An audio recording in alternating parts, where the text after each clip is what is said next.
Gumbo Podcast Live Edition.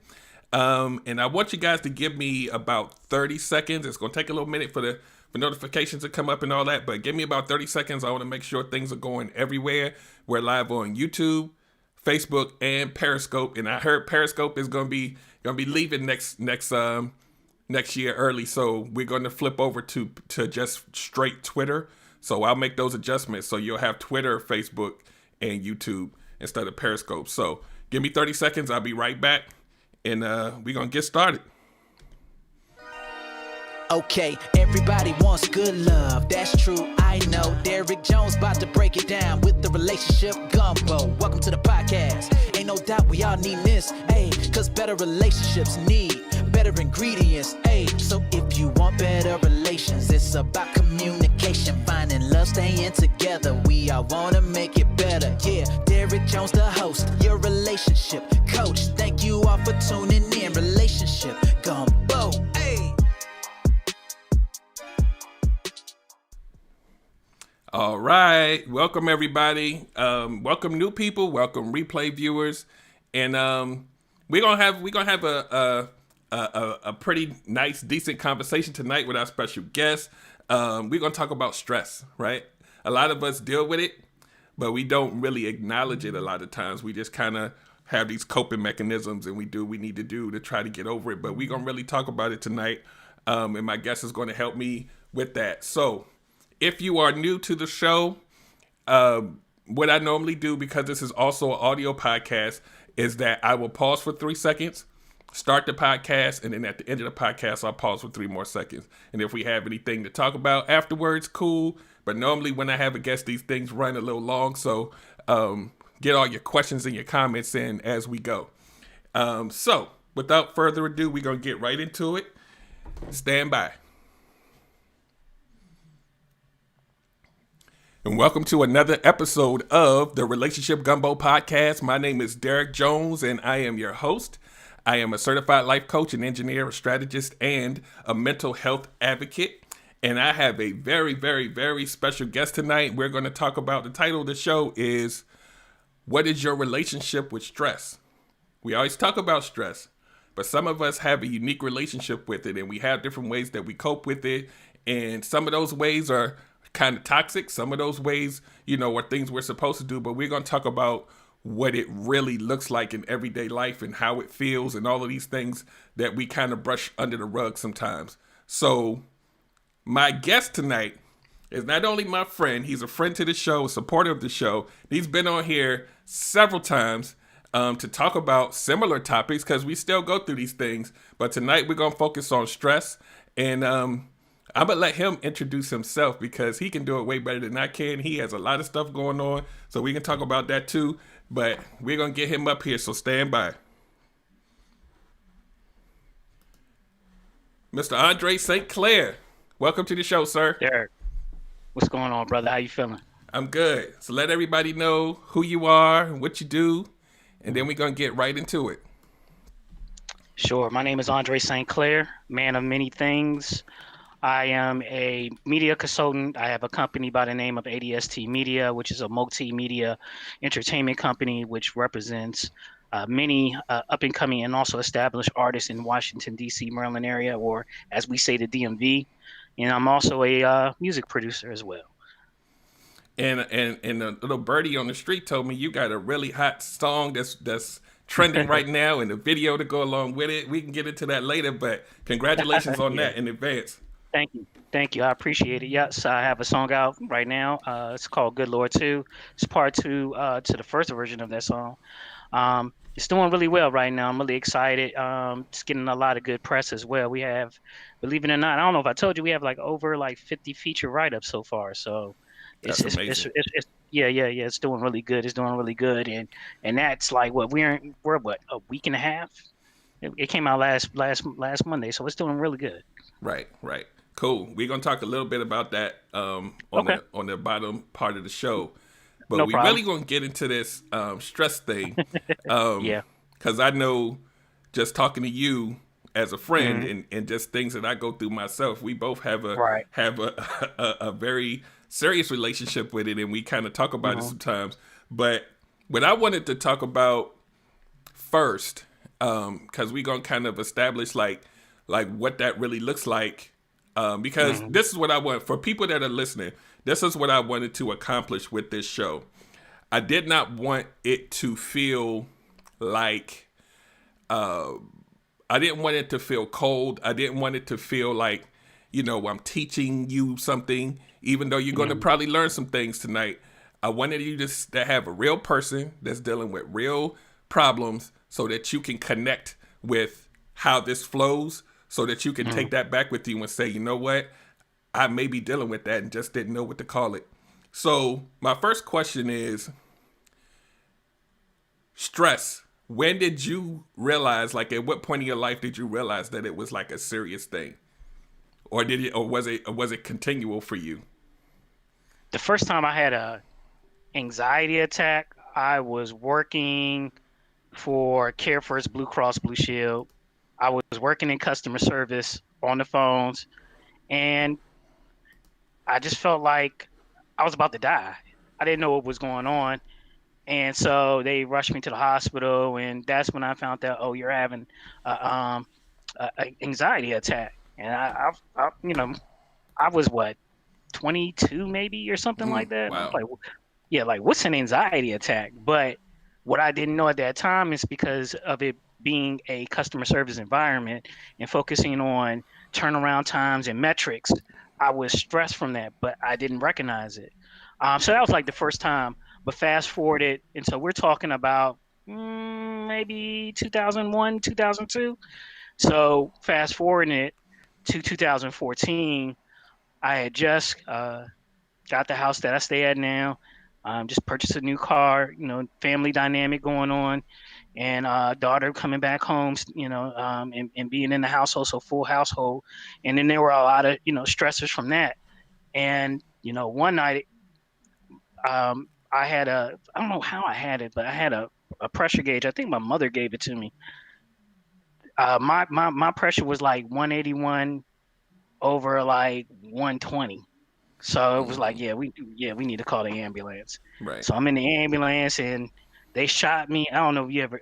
They shot me with like nitroglycerin, dog. So immediately it just had this adrenaline that just got in my body. And so from there, what was happening? There was a lot of things that were going on in my home life that I didn't really recognize it because you're always on the go. And so because of you being on the go, you don't have the time to really sit back and analyze. You're just on the go, go, go. And one of the things also at that time was that my sleeping habits were terrible. I would be going to bed like at 3 or 4 o'clock. Now, granted, I had a work situation where I telework. So, and I still continue to telework, but so from that standpoint, it's okay with not having to go out and what have you. But they continue to happen, and my sleeping patterns were becoming worse. I didn't know what exactly was going on with me, so I went to a therapist and sat down, and then she said, okay, well, what's going on with you? And being a man, regular stuff. What are you talking about? But through process and through conversation, she was able to pull through layers where I was able to kind of begin to identify what was going on with me. But prior to that, and I still deal with it, but with me, the thing is that my stress manifests itself in a couple of ways, and so I know, okay, it's about to happen.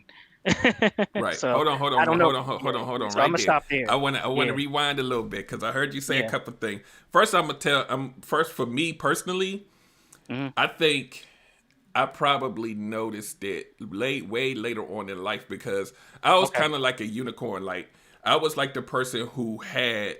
People always told me I had the patience of Job. Like I would just be like this all the time, and anything that I felt like was a stressor to me, I would know how to kind of just stay here. But like once I got into like my early to mid 30s and just having more responsibilities and feeling like you could just carry it, I didn't realize that the stress of that stuff affected me in ways that I didn't even know. And then you kind of subconsciously go out and do things to try to mitigate it, whether it's going to the bar and drinking. Exactly. And when you know a difference between going to drink to chill and going to drink to not feel something, right? Right. So, Yes. but I've we been don't. there. We just we just Yeah. go do it, and it's a matter of habit. Right. But it comes from a place, right? Mhm. When you do things so that you don't have to feel stuff, that's a Yep. red flag. Right. You're self medicating, but at the same time, that's your coping mechanism, and you Yeah, don't even know it yeah, at that point. You don't even know that. So for you, this is comfort. This feels good, and even not that, it may manifest itself in eating, yeah, right? yeah, Where you're eating bad foods. A lot of times, typically they're bad foods. Eating the things that you shouldn't be putting into your body, or at least in moderation. But in that moment, it gives you that satisfaction. yeah. And the other thing I want to talk about that you said is you said that you went to see a Okay. therapist. Yep. So, as a man, and Hmm. even more as a black man, I Hmm. want to ask you, how difficult was it for you to even take that step? Or was it It would. difficult at all? It was initially hard because you have to understand, and for the audience that's watching, and especially women, and I'm pretty sure at this point now, I think with your audience, I watched your show. I've been part of it a few times. It's very hard for a man to express emotion Mm-hmm. and vulnerability. The generation before us, they were taught a certain way, and they passed that down to us. Mm-hmm. So communication and things of that nature, and especially showing and sharing love, is reflected as weakness. Mm-hmm. When you're young, your father, oh, don't be a punk, don't be a sissy. You know what I'm saying? Yeah. So by you taking that step, it's very hard because it's pride in its ego. So it was hard. Yeah. It was really hard. It was really hard for me because of the fact that, oh, and then you got to also realize also, right? It's the embarrassment factor. You don't want anybody to know. It's a, it's Yeah. it's a secret, Yeah. and a lot of that, and mental health really in our community, since I've been on this quest, I've noticed in recent years that now people are really trying to champion it. But this was and still is to many extents a taboo, and a lot of people in their families, in our families, they carry this stuff to your grave, and you don't know about family history. Yeah. Yeah. Yeah. That I wanted to make that point because it not even just men, but just us as people, Hmm. it's Hmm. important to figure out the why of things. And Hmm. therapy helps with that. Counseling, coaching, and even you just talking about it, period, to someone and just getting it off your Hmm. chest means everything. And I Hmm. wanted to bring that therapy thing up because Hmm. it's not like people had to realize too, because even I, right, even before me going on this whole coaching thing and just really digging deep into like the difference between coaches and therapists and what people do and all of Right. this, Hmm. what I realized in meeting a lot of therapists is we have in our mind that it's like going to see like your doctor. So it's like this stuffy thing. But what I realized is these people, like especially like a lot of the black ones that I've met, they all are different and they have their own different style, and you just got to find the one that fits what you And need that's the best. hard part. And that's Yeah. the hard part because in my prior relationship, um my ex was helping me to identify and find the counselor, and so there are online references, but yes, you do have to go out, because the other thing is that um if you're not faith based, you don't want to go to someone that is faith based, right? Right. So credentials are important because you have to understand if that therapist is in line for your needs, and it's really hard to do that. And again, because of it being a taboo, you don't really have a lot of people to really vet it out with, and so you have to go online, and you just have to make the best decisions.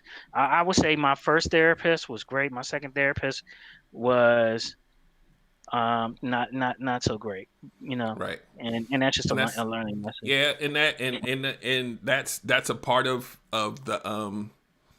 the experience and what you have to do to figure it Mm, out. And the key here is, and we're gonna jump back into the this talking about stress, but I really yeah, wanted to focus on this because a lot of people right, kind of know that they need it, but they don't. It's like intimidation, like they don't want to be judged. They don't want to.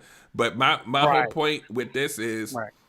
your need to be better, feel better should be higher than your disdain for this one that you didn't like, or you gotta want it so bad that you keep I agree. looking.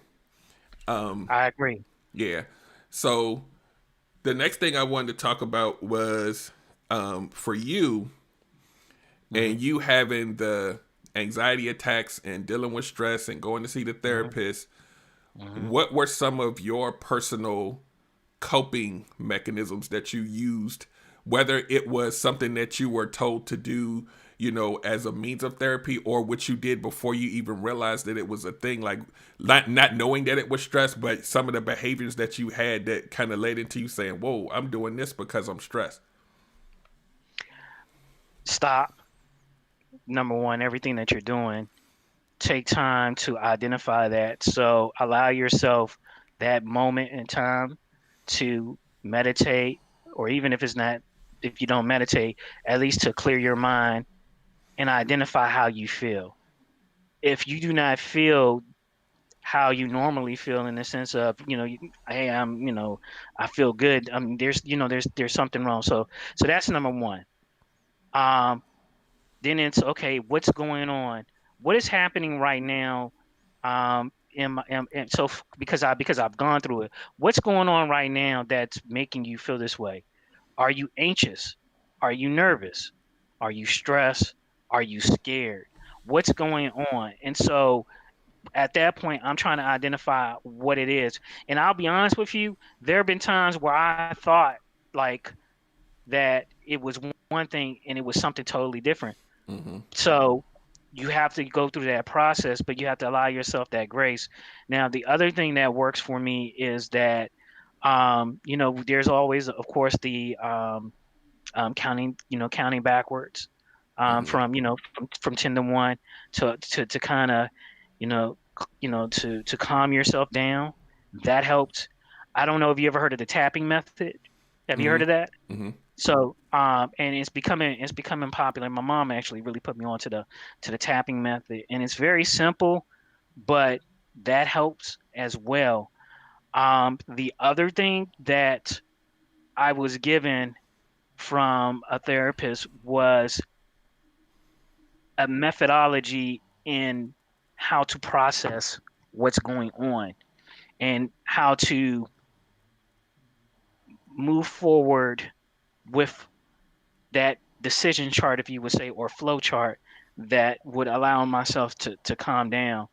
Um, and then even at that, what also works? Just going to sleep, laying down, at least shutting everything down, shutting your phone down. That helps.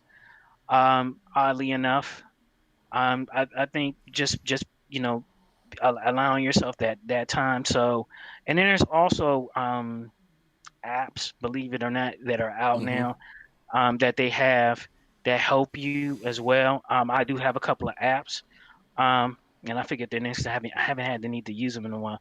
But yeah, and so the other thing also is that my friends are also my tools, Mm-hmm. because there have been times I didn't even know I had like social anxiety, and we figured it out after a while. But I'm like Mr. Social, right? So, but there are times when I'll go out and it's something that happens to me. And so I've learned now not to be embarrassed of it. I was scared to tell people that, but it's like, I'll tell, whoever I'm with. So like now my friends know that about me, and if it happens, they know what to do, and I know what to do when I'm out and about. I had a panic attack at one of my events that I put together, and I'm the host. I mean, like wow, and everything was going fine, right? But I Yeah. had but I had but I had an anxiety attack. Yeah. believe it or not. So Yeah. those are so I mean, I know I'm being high level. I know we don't have a lot of times, but just saying that those are some of the mechanism and things that I do. And so you're going to recognize, because stress affects you in different ways. And Mm-hmm. so I know what they are. Yeah. And it's like three things that happen to me all the time. And so I recognize that, okay, this is what's going on. So just to piggyback on that, right? These are the things that you learned on how to kind of get yourself back centered. But were there Yes. things before, like earlier, before you even knew what it was, that you did that might not have been the healthiest thing, might not have been like, what was your go-to thing when you didn't even know what to do? For me, the problem is overthinking, Mm-hmm. over processing. That was one unhealthy thing. Or if I knew I was stressed, like you said, it was the indulging in things you didn't need to Mm-hmm. do. It was um, the eating. It was the drinking. You know what? Also, I realized that recently, my new thing was shopping. Mm. Yeah. In Retail this therapy. next, yeah, in this next room over here, I had so many things that I had ordered, and it was like, yo, why did I do this? Yeah. Just impulsive stuff, just make you feel good for the minute. We all Like, got some. We oh, the all got a high. stack of Amazon boxes somewhere. Man, and then with it being COVID, certain things you can't even get out the house. So, Yeah. but yeah, so then those were the negative things. But ultimately, for me, it was overthinking, and it was Yeah. and so I don't know if this. Oh, so let me. Okay, so I know you're the host. So let me ask you this. So my question to you, with the overthinking, for me, it's like a drug. Mm-hmm. And so what I mean by that is that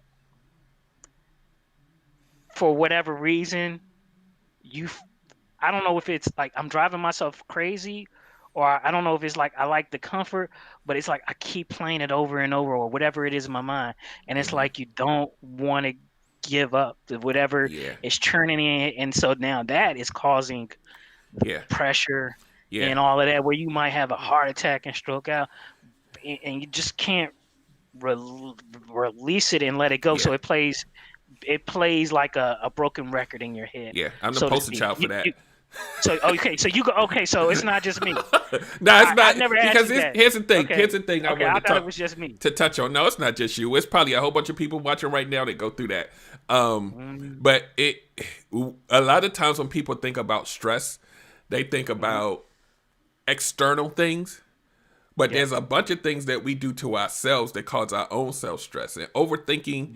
Mhm. What they call rumination. It it can stifle you. Like I go through, Mhm. I stress myself out even about relationship gumbo like on a daily basis, and I have to like, Right. I am now learning that I have to like get up and walk away from it because I will always Right. like find something that I think wasn't right, and everybody else will be like, oh, it looks amazing, and I'll be like, no, I got to Mhm. figure it out. I got to keep going and making sure that it's perfect, and I'm like, but there's no such thing as perfect, and so my brain just be going, and it affects you. Like for me, my tell for stress at this age now is it'll start giving me like a little baby, like a little migraine, and that's when I know that I am really like overdoing it, and I have to back away.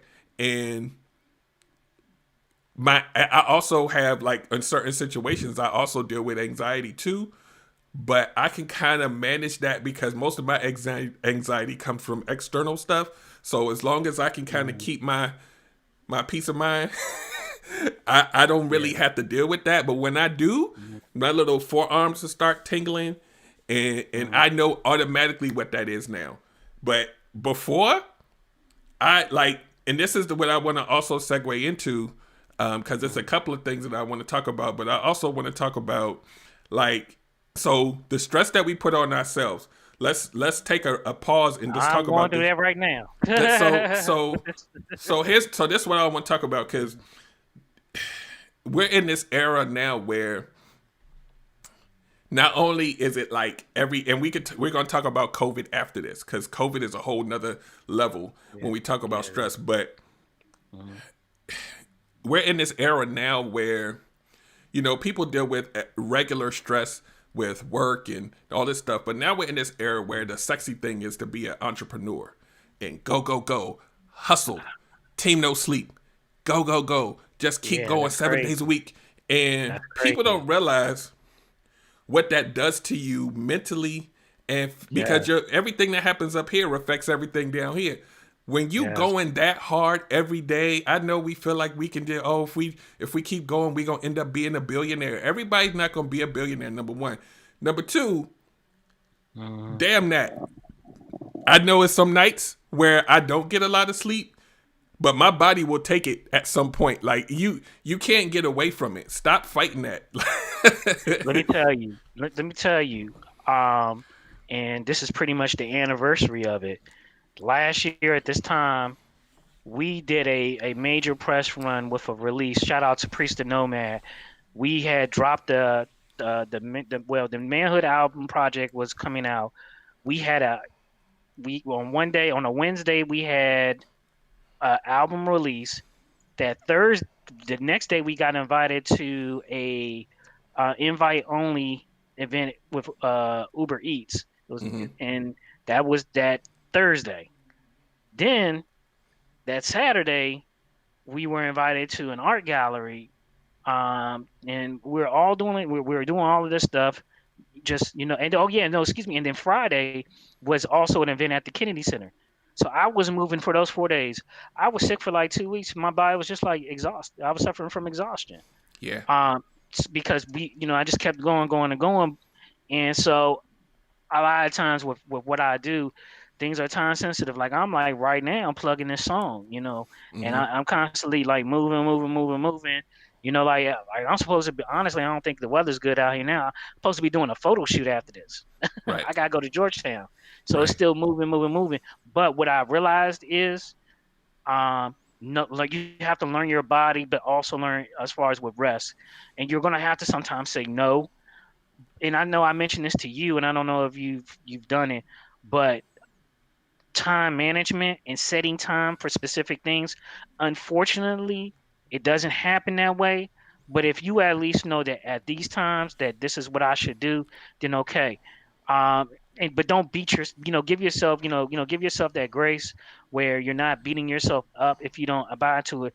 But I think if you give yourself those times and allow yourself to rest and recharge, some weekends, I've never thought in my life I'll just be chilling and happy, just sitting here doing nothing on the weekend, not interacting with anybody, but your body needs it. And that thing of what you're saying with go is it's crazy, because especially here's the thing, it's also about diet as well, and in that wellness sense that like now I've like I'm doing like keto now, right? And I'm about to finally incorporate some things with exercise. But what I realized was, one, I had to eliminate a lot of the stressors, but also I knew from a dietary standpoint, and then also I know I need to do certain things as well, because your body can't handle it. Right. Your body, you're not in your 20s, and so that's what happens. Yeah.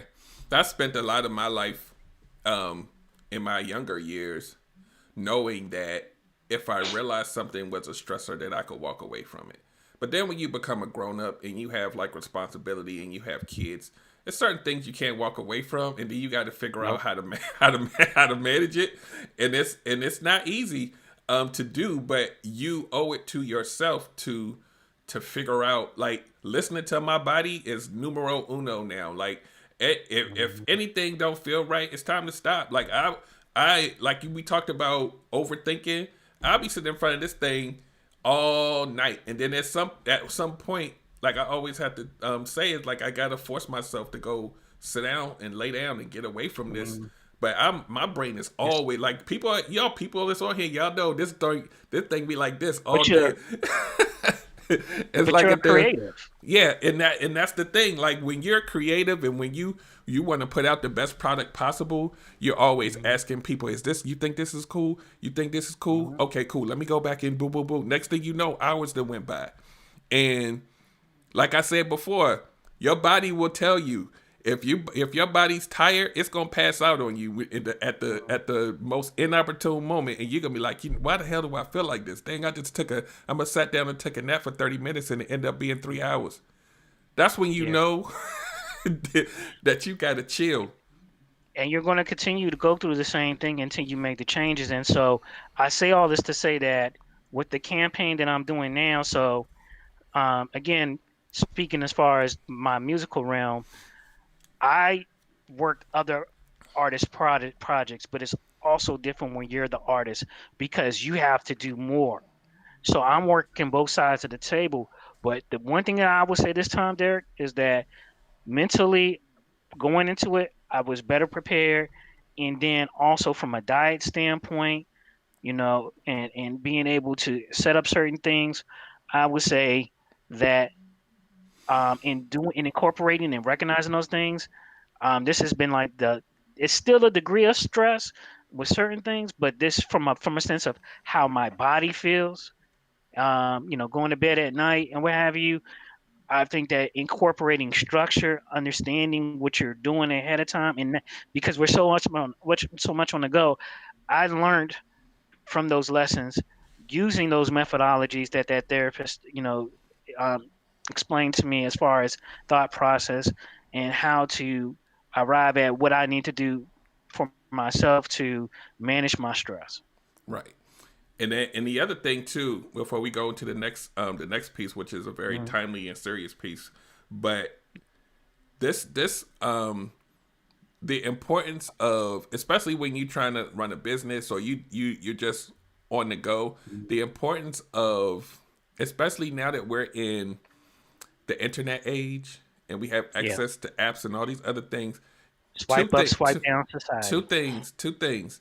Number one, it's certain things that you do that can be automated. Yes. And the second thing is because time is everything and you want to be smart about your time.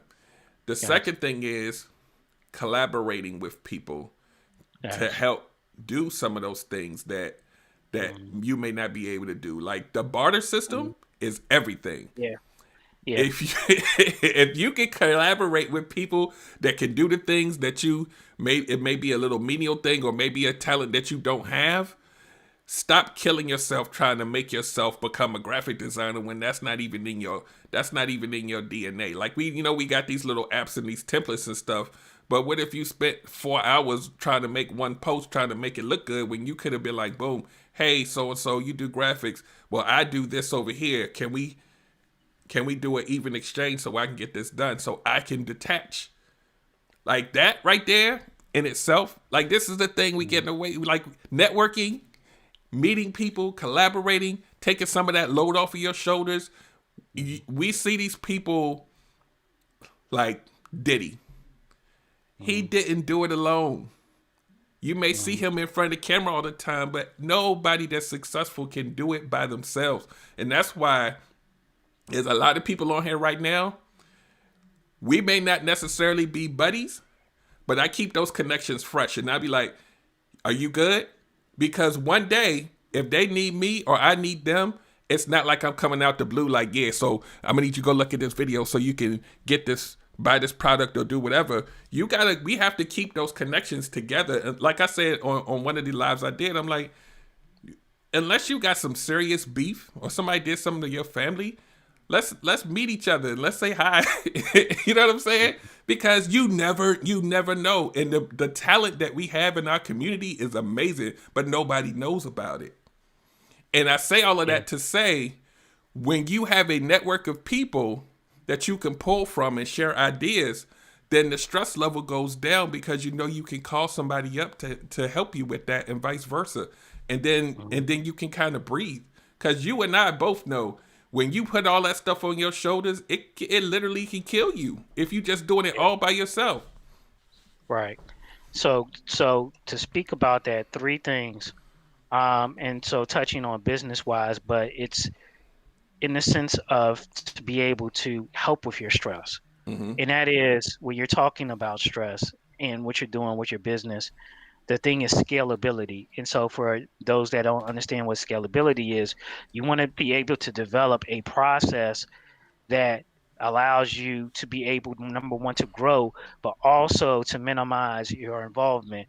When I first began doing what I was doing and contacting media and press, I was literally sitting there, email after email, mailing hundreds of people.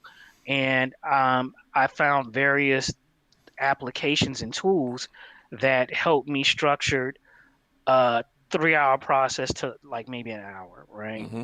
So that's the other thing. And when you're talking about collaboration, in a sense, with your stress, collaboration is important. And so adding the word is adding value. Mm-hmm. And so when you come into a room and or that you're meeting people, what are your assets? And advertise your assets as such where you're saying that you can barter. And that's how, for me, that's how I've been able to reduce stress as well. And I know, and there's some things that we collaborated on as well, Mm-hmm. where we're able to toss ideas in, or other things that we do to help each other with our respective avenues. Mm-hmm. And so that in exchange, we're exchanging ideas. But the other thing also is, if you don't have like a think tank, even though we're not per se a think tank, Mm-hmm. but we're kind of sort of are where you're exchanging ideas. All of those things from the entrepreneurial sense, if you're trying to be an entrepreneur, that's good, and also I would say if you're going to do that, make sure it's somebody that, is kind of like doing what you're doing. It doesn't have to be the same thing, because at the end of the day, we can quantify business by widgets. We don't have to necessarily say, hey, okay, you like you're saying, hey, this is the relationship gumbo, I'm doing music, but there's ways that we can kind of quantify that, and understand that for each other. Yeah. So the next thing I want to talk about is stress as it relates to this whole COVID thing and Hmm. people not being able to do some of those things that they do to cope, negative or not. Um, we Hmm. in we are in a situation, and I know, like me personally, the whole going out and being social thing, I can't do it.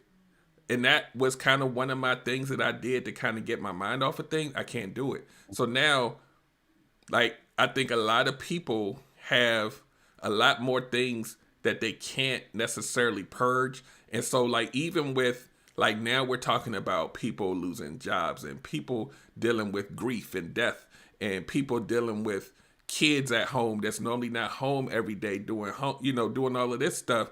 And you still got to do your own job, and you still got, and how does one, not necessarily, it's kind of a rhetorical question, but how the heck does somebody function at that level without cracking? Like, we talking about stress, that's some stress. Like, Well, um, so you're asking my advice? I'm just asking you, I guess, in your everyday, like, things you see and things you hear, how do you think, not you personally, but how do you think people are really going to be able to, like, deal with this? Since we're talking about stress and how it affects people, do you think we're going to start seeing some real crazy stuff happening, or you think people are going to persevere It's through already this and crazy. figure it out? It's already Yeah, happened. yeah. So again, we're talking about being on the go. So these people have not identified, those issues.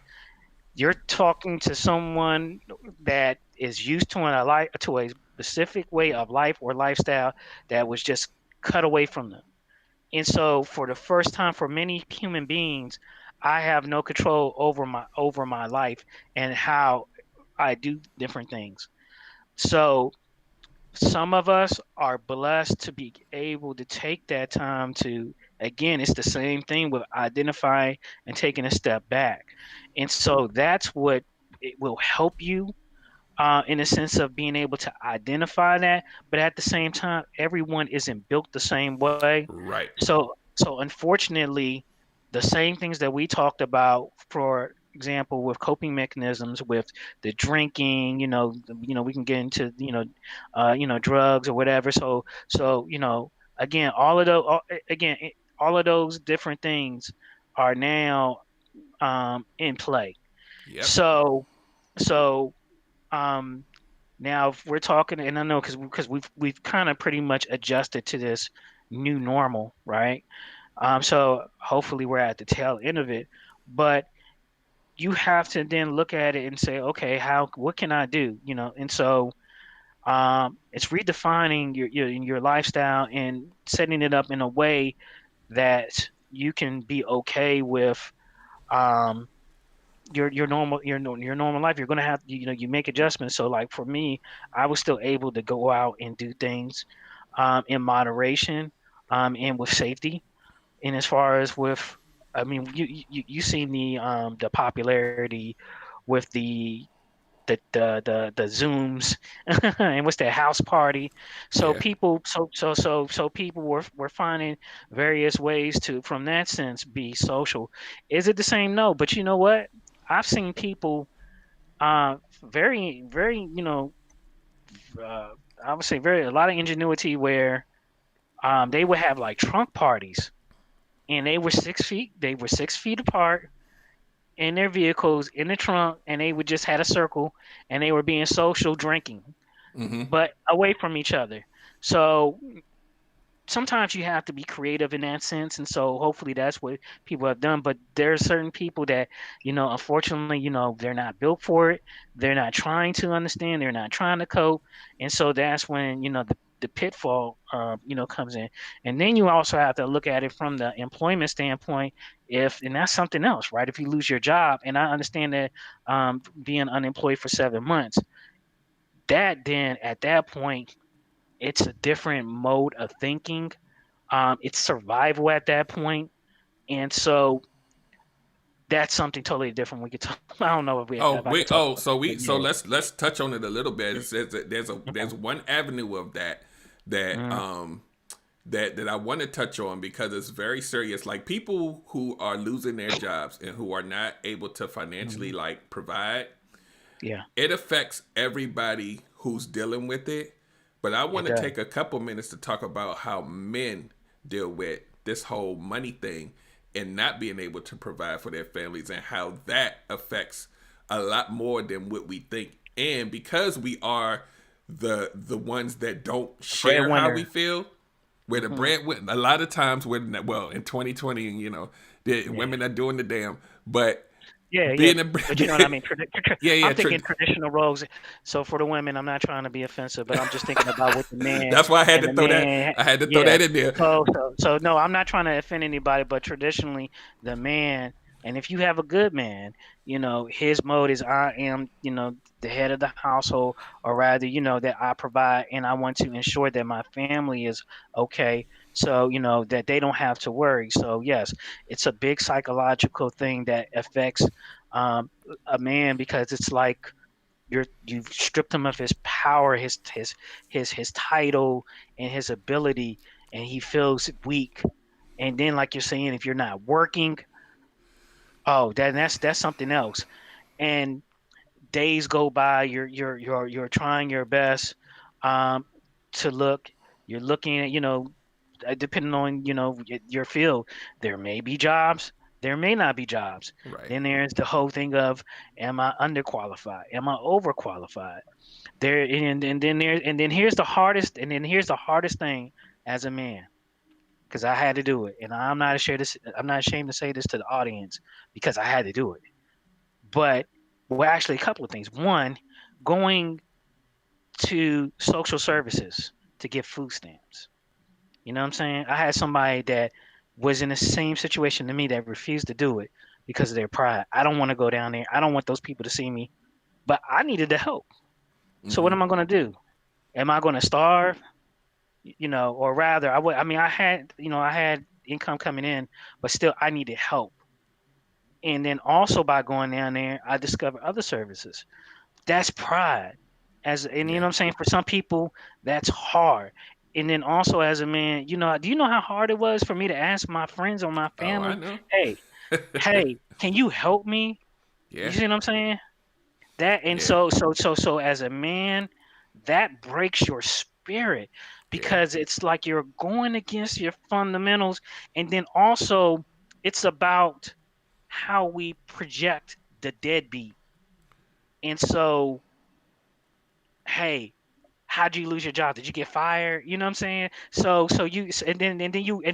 And sometimes you got and then sometimes people you come to people like that and they judge you. So and then you're a man and then you're being judged. You've been taken from here to here.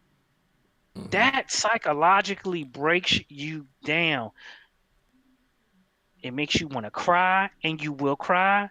It'll bring you to your feet and it can devastate you to where you are stressed out to the point of where you have a nervous breakdown, and so um it and because I've been there, it it does something to you.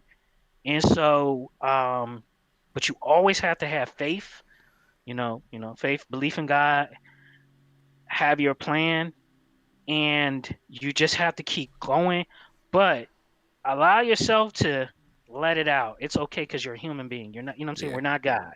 So allow yourself to have that moment to get it out, to recharge, and then you move forward. You have to, because if you're not doing that, you're carrying in that baggage, and and it's going to show. Yeah. And you have to have the belief that it's going to work out, man. And Yeah. so, so for people that are going through that, for men that are going through it or have gone through it, and then for your audience, as far as with women who may have a spouse, friend, mate that this is going on. This is what's going on, and you have to understand it's about how we're programmed in our DNA Mm-hmm. from when we come out. This is what a man's supposed to be. You're not a man. You see what I'm saying? Yeah. So now it's like you're next to nothing. And what because a lot of times when like for example, when you have elderly people that are about to go into retirement, there's a lot of times people really pass away after they retire Yeah. if they're not doing anything because they have no purpose. So it's like your purpose as a man has been taken away. So it's like, what am I? I don't have my job. I can't provide for my family. I can't do the things that I want to do. So it destroys you. And so I would say again, the way the I was blessed to be able to be a thinker and a planner and an analytical person. And when that situation happened to me, it was like, how much money do I have? How much money I have coming in? Okay. How long do you think you're going to be unemployed? Okay, I think I'm going to be unemployed this one. What are your bills? Okay. All right. What bills can you work out? You see what I'm saying? So I was attacking it like that, but I never knew, Derek. I never knew in 7 months. I never knew. I never thought that I would be unemployed for. I was like, oh yeah, give it a month or two. I'm gonna find a job. No, it was 7 months. Yeah. Yeah. And the one thing I want to say about this whole man thing, and Mhm. I'm purposely spending time on it because men are traditionally the ones that don't necessarily like to talk about these things. So what Because you're happens embarrassed. is Mhm.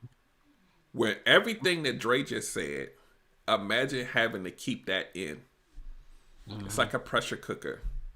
And if you have people in general, but we're talking about men just for right now. And I did a post earlier saying, check on your folks because you just never know. And sometimes it's asking the person, are they okay? Like we live in this culture, in this society where we always say they're going to be all right. They good. They'll bounce back. But you never really say, are you okay? You never really say, I know you're not working, especially for a man. Are you okay? He may not necessarily say, blab out his guts about it, but we Mhm. appreciate that. Whether we say it or not, it means everything when somebody genuinely gives a damn about how you're feeling. Because I'm gonna tell you, like, I thank God haven't had to deal with any adverse effects of any like losing my job during this COVID time and all of this other kind of stuff. But as a man, I get the pride. I understand how it feels when you don't have it. But inside, we supposed to have it. Like in our brain, we're programmed that we supposed to be able to take care of stuff. And when you can't, it make you feel like less than human almost sometimes, because it's so ingrained. We've been trained this way. And a lot of times, when we're dealing with women in our lives, they understand that we're different sometimes, but they don't understand how deep that rabbit hole goes because of how we are trained and programmed from a little boy to a man. Men and money go hand in hand. We want to be able to do for ourselves. We want to be able to do for our families. And when you take that away, it's like everything. Let me read a couple comments. Just going back a little bit, Michelle said, Team No Sleep is ridiculous, and my body is taking it out on me today. I crashed. Yeah. I think I had one of those days today, too, because I took a nap that I didn't plan, but I was just having to be sitting there, and next thing you know, I was just... So your body will tell you. No doubt. Jerry John or Jean says, when you were talking about going to social services, she said, no, take yourself down there. And Michelle also says, especially when you are the person that is always helping others, people assume that you're fine, so they don't ask if you're okay or just check on you. Yeah, it's as Alicia. You don't know. Hold on. Let me get this one. Alicia says he's not lying. He gets his life off of being a great provider for us. Yeah, it's tough when you can't. It's nothing like, and I'm talking about like men that's worth their salt. There's some men out here that just don't give a damn, but people that really care about their families, when you're able to say that I took care of that as a man, it's like a drug. Like you just want to be able to say that I got this. And when you can't do that, you turn into a whole nother person. So I'm sorry, go ahead. No, you take your tail down to the social service. But the hardest thing for me, and again, and I'm saying this to people only because I want to help you. And when you talk about getting over pride, do you know how hard it was for me to go to my boys? And thankfully, they didn't judge me, but that was hard. Mm-hmm. Then you know what the next hardest thing was? I was like, okay, I'm good. Then the next month, I had to go to my aunts and ask my aunts. That was even more devastating. And then it was like I had a conversation with one of my cousins that kind of said something, and it was like, I forget what it was, but it was kind of like negative talk. And so that really kind of, so that kind of hurt me, and then ultimately to ask your parents, you know what I'm saying? So the highest bar to go to your parents as a man now and say, hey, can you help me? Man, that hurt. But you have to do what you have to do. And, so, those people loved me and they were able to help me. And you just got to do what you got to do at times. But yes, so ladies and yes, fellas, do what you have to do, and you have to let go of your ego and your pride if this is the situation, because that stress is going to really destroy you. It's going to destroy your spirit. It's going to destroy your soul. And I think also when we talk about stress and just stress and unemployment, it's my last comment with that there. Mm-hmm. When you talk about stress and unemployment, the other thing that I did when I mapped out everything as far as like, okay, here are my bills. Here's my income. Okay, let me see what I can do. I said I need to structure my lifestyle as such that I have a job. So that meant I get up at 7:30 in the morning, and from 7:30 to 9:30 or 10:30, I'm looking for a job. You see what I'm saying? Mm-hmm. From this time to this time, okay, since I have free time, I'm going to go to the gym and work out. From this time and this time, because I am a creative, I'm working on my music. My day still ended at the same time. And I gave myself structure as well. Mm-hmm. And I treated the weekends the same way. That's the other thing. Give yourself structure, and it will help you. Give yourself discipline, and it will make it even better. Those are the things when you talk about tools, structure, discipline, and also understanding to stop and think, assess. Why do I feel this way? What is going on? Okay, these things are happening. But the other thing also is, can I cuss? I don't want to You can cuss. cuss a little bit. You can cuss a little bit. Okay. You gotta look at your own shit, okay? And the reason, and so looking at yourself a lot of times, because you know what my old T-shirt said, uh, the enemy is the inner me, and I've said this before on your show, but you have to also look at yourself because you may have to look at the ugly in order to see the greatness. And so that, and those things that you don't want to look at that might be causing you your stressor is because you don't want to look at it, and that's part of the ego, and that's part of the pride. You Yeah. have to humble yourself, and we are at a point now in our lives that, so here's the here so here so here so here's the thing. I want to see the other side of 50. That's the slogan. The other Right. side of 50. Right? Yeah. So how you going to get there? So you can't play the same games. You can't be fake to yourself. You need to be true to yourself and be kind to yourself in order to survive, because this world, in this society that we live in right now, you see what's going on. So if you can't be good to yourself and true to yourself, it's going to eat you up. Yeah. Yeah. Jerry from Facebook says, so what about the men that do not provide for their children? What is that about? That's a whole nother show. That's a yeah. That's But a, and neither and I'm gonna that's a, speak for Dre. Neither one of us can speak on their behalf. nope. There could be a multitude of reasons why they don't, but we're not talking about them tonight. We talking about men that really take the effort to do what they're supposed to do for their family. That innately just comes to them because they, you know, it means everything to them to just to provide for their family, for themselves, and all of that. There's some people out here, men and women, that just, I don't know whether, we can, that's a whole therapy session to figure out the why, Yeah, but we're I not agree. doing that on this show. But yeah, like that's why I said before I even said all of this, I said there's some people that just don't give a damn, for whatever the reason is. And they might not, they lose their job. It's whatever for them, but for, I would say by and large, those of us that are doing what we can, it takes a little bit out of you. It takes a lot of bit out of you, to be able to admit it that you need help, to admit that you're not feeling well, to admit that you might be a little depressed, to admit that you're dealing with stress. It's a lot. So let me see. Do I have anything else? Yeah, because we're probably almost at time.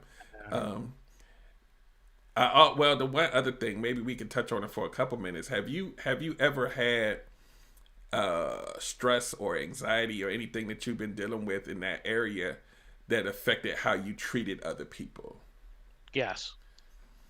Tell us a Yes. little bit about that. As far as projection, Just that yeah, that or anything that you've done that where the stress kind of made you do something that was kind of out of character, maybe. I would say project the anger, or project that energy to that person that's closest or nearby. Hmm. Also, if it deals with blaming, you know, yeah. And you know why? Because it felt good to get it, because it was kind of like, we're not knowing it, but understanding my feelings now, it was a temporary fix Hmm.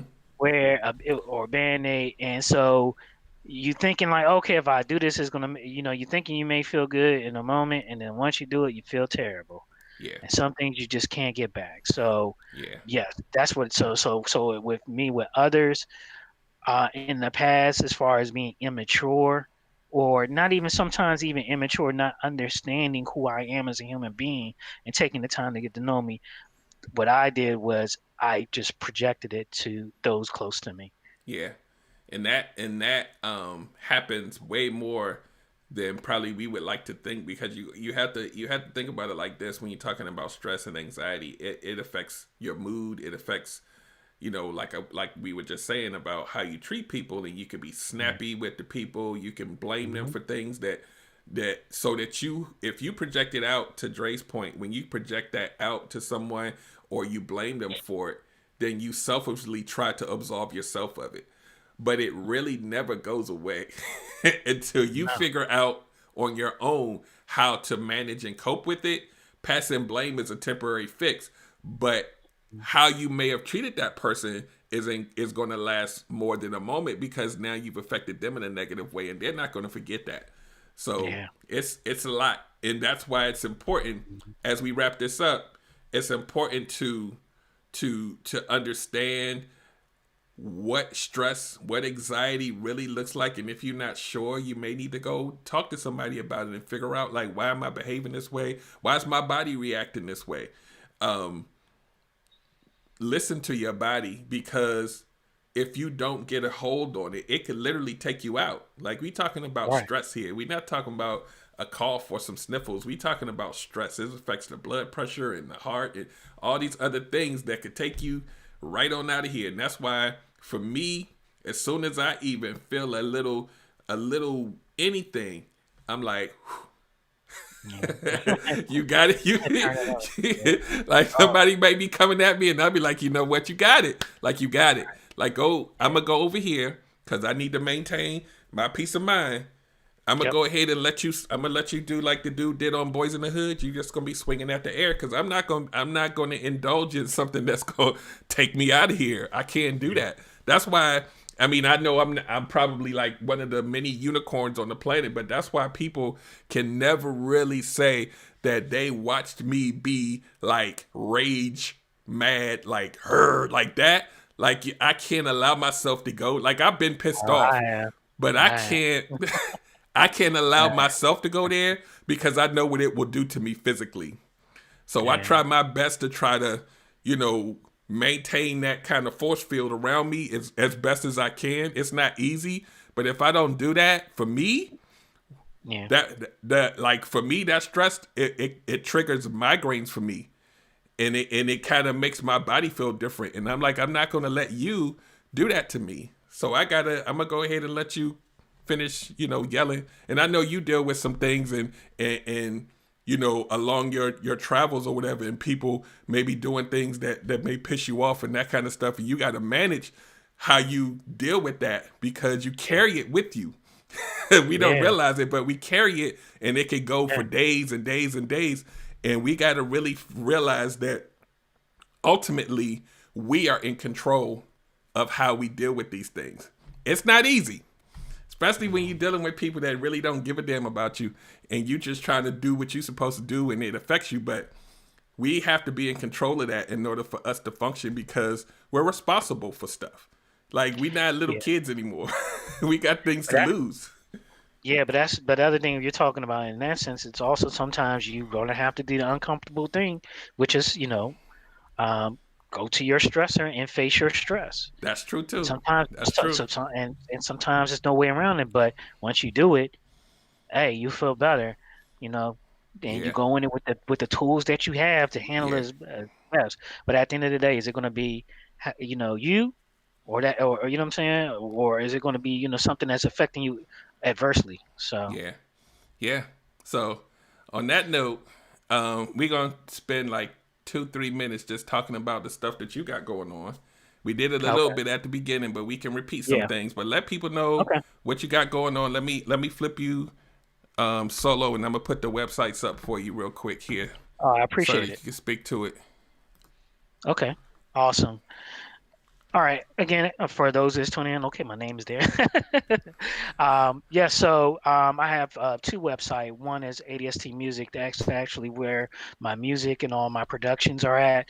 I also have a company by the name of ADST Media, and it actually is ADST.media. Again, ADST Media is a multimedia entertainment company. We handle various aspects of entertainment. If you are an artist or if you're a creative, if you need services, we're helping you grow your reach. That's what we do. That's what we help. We help with content creation, many other vast things.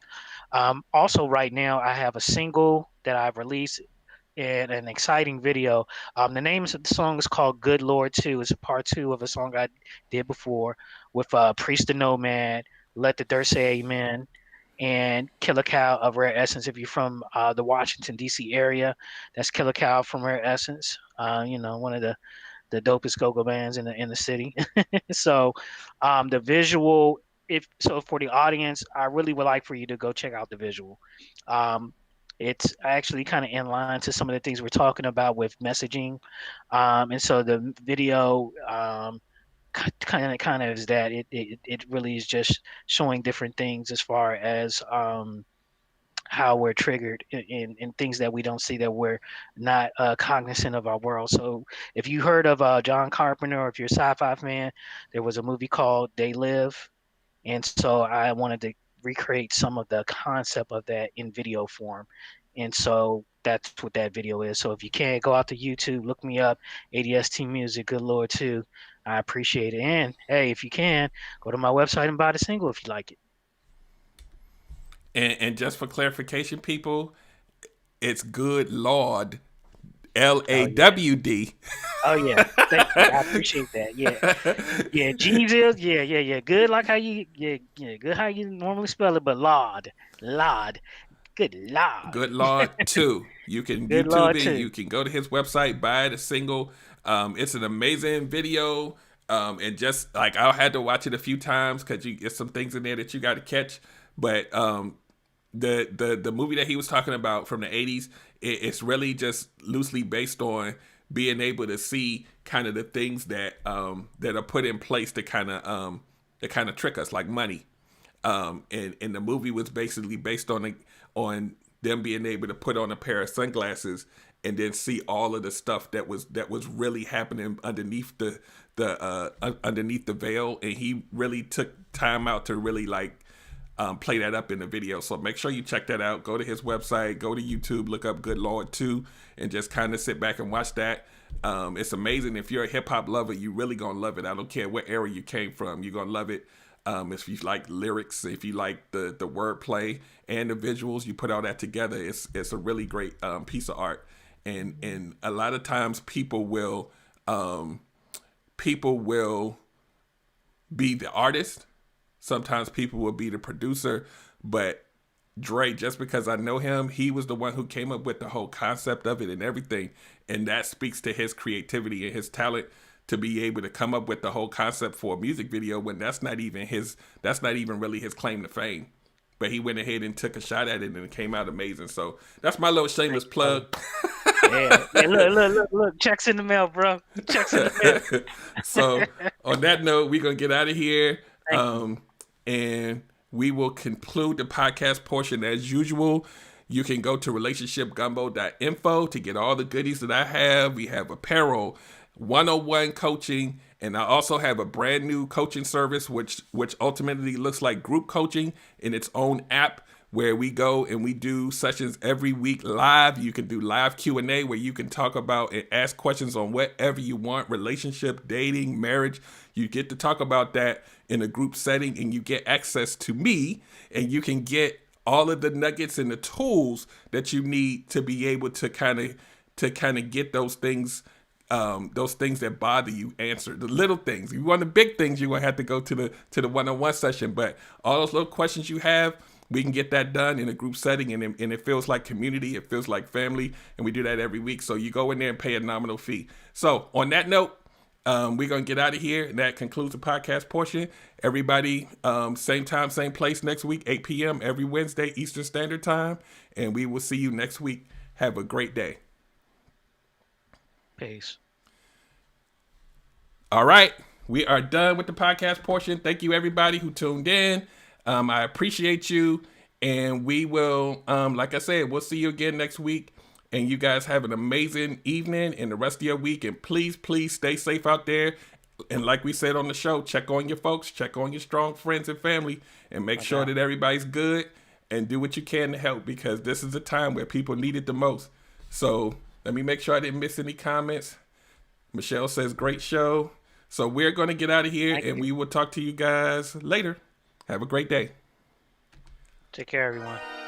Okay, everybody wants good love, that's true, I know. Derrick Jones about to break it down with the relationship gumbo. Welcome to the podcast. Ain't no doubt we all need this, cause better relationships need better better ingredients. Hey, so if you want better relations, it's about communication, finding love, staying together. We all wanna make it better. Yeah, Derrick Jones, the host, your relationship coach. Thank you all for tuning in. Relationship